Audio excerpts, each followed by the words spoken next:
Rodina okolo značky KTM nás každoročne pozýva na krásne akcie a predstavovačky nových motocyklov. Tentokrát to bolo ale trošku inak.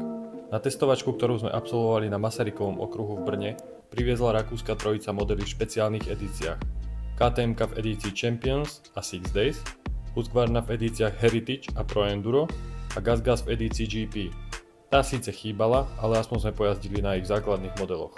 Domáci nám pripravili takmer 10-minútové kolo, ktoré malo všetko od pomalých cez rýchle zákruty, výjazdy, zjazdy, poriadne drážky, prejazdy potokmi. Špeciálnu endurovú edíciu od KTM všetci poznáme pod označením Six Days. Mohli sme sa s ňou stretnúť aj tu v Brne, ale KTM-ka priviezla aj ich novúčičku Champions edíciu. Táto edícia je akousi oslavou minulých, no aj tých súčasných enduro šampiónov. KTM-ka totižto zbiera tituly nielen v Enduro GP, kde triumfoval Josef Garcia, ale aj v Hard Endure, kde opäť raz diktoval tempo Manile Tembichler. KTM Champions Edition je tak postavená v hierarchii značky niekde medzi klasickú radu EXC a Six Days modely. Čím sa Championka odlišuje od klasickej KTM-ky?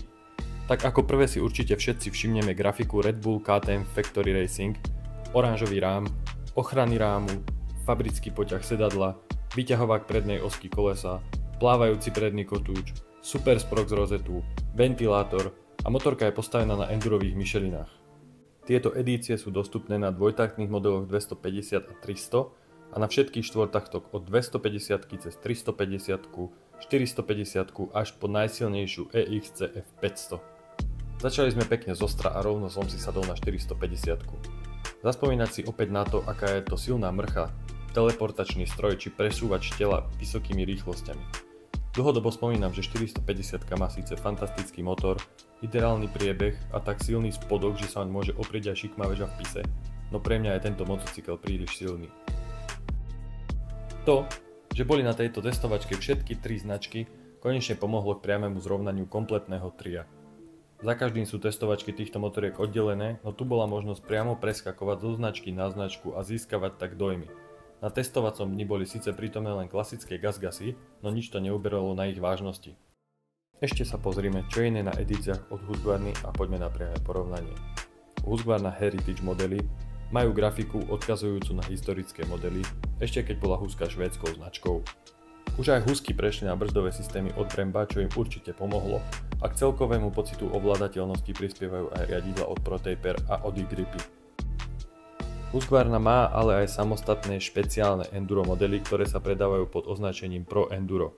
Tie sa od klasiky a Heritage odlišujú farebným zladením, ktoré je šedé. Okrem toho tu nájdeme aj upravené predné a zadné tlmiče VP Exact s nastavovacími prvkami, na ktoré netreba náradie. Nájdeme tu už spomínané brzdy Brembo, ale aj kotúče od popredného výrobcu brzd Galfer. Zlepšené grafiky XC od Takasago, protišmykové sedadlo, polyamidový kryt motora s predĺženou ochranou prepakovania, ochranu predného a zadného kotúča, super sprok z rozety a mnoho iného. Popri preskakovaní medzi jednotlivými značkami je určite Husqvarna najviac vyspelým endurovým náradím. Na rovinkách a ťažších výjazdoch je len ťažko rozoznať zásadné rozdiely medzi tak podobnými motorkami. No v technických úsekoch už Husqvarna ukazuje svoje kvality. Jej tlmenie a zladenie rámu s motorom je v lesoch takmer dokonalé. KTM-ka tu zaostáva len v technickejších úsekoch, zadok sa necíti tak sebaisto, ako si ho vedie Huska. Ako už určite tušíte, na posledné miesto rakúskej trojice som umiestnil GasGas. Po presadnutí z prémiovej Husqvarny a KTM-ky na obyčajný GasGas mi zrazu niečo chýbalo. Neviem, či to je iným zadným rámom, inými ráfikmi, naladením tlmenia, rozdielnymi okuliármi či chýbajúcimi ovládacími prvkami na riadidlách, iným naladením motora alebo kombináciou všetkých týchto prvkov, ale GasGas pôsobí najmenej vyspelo z tejto trojice. Nezachraňuje ho ani zadné prepakovanie, ktoré určite nie je chybou, ani nie je zle naladený, ale celkový pocit motocykla je, že mu niečo oproti priamej konkurencii chýba. Určite to ale nie je zlý motocykel, toho sa nebojím. A za ušetrené peniaze pri nákupe oproti jeho starším súrodencom sa dá vyladiť podľa vlastných predstav, no z priamého porovnania všetkých týchto motoriek u mňa víťazne vyšla silná, vrtka a stabilná Husqvarna FE 350 Pro Enduro. KTM-ka by bola pre mňa zlatou strednou cestou, nechýba jej krása, výkon ani žiadna výbava. KTM-ku si možno viac budú voliť jazdci Hard Endura, kde im toľko nebude prekážať prepákovanie. Možno si ju zvolia skúsení pretekári, pretože sú zvyknutí na vynikajúcu výdrž a servis, a možno aj úplní začiatočníci. pretože sa všetci dopočujú o jej úspechoch v každom smere offroadového športu, cez rally, motocross, enduro či hard enduro. Ani jednou voľbou z tejto trojice chybu neurobíte. Už je len na vás, ktorá vás najviac zahrie pri sediečku, či ktorá grafika vám najviac padne do oka.